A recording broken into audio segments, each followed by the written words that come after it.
ఈ వీడియోలో మనం కైండ్స్ ఆఫ్ ప్రొనౌన్స్లో ఒకటి అయిన ఇండిఫినైట్ ప్రొనౌన్స్ గురించి తెలుసుకుందాము.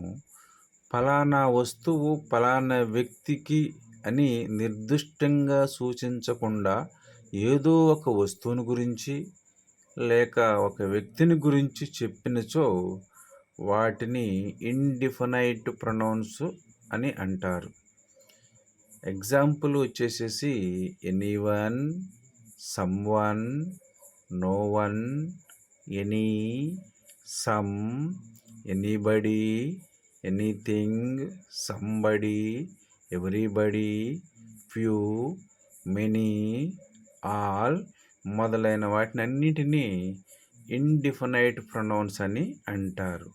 ఎగ్జాంపుల్స్ని సెంటెన్స్ ఫామ్లో చూస్తే కనుక someone is sleeping in my bed, నా మంచం మీద ఎవరో నిద్రపోతున్నారు.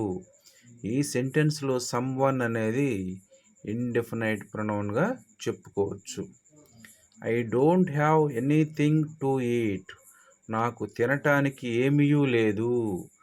ఈ సెంటెన్స్లో ఎనీథింగ్ అనేది ఇండెఫినైట్ ప్రొనౌన్గా చెప్పుకోవచ్చు.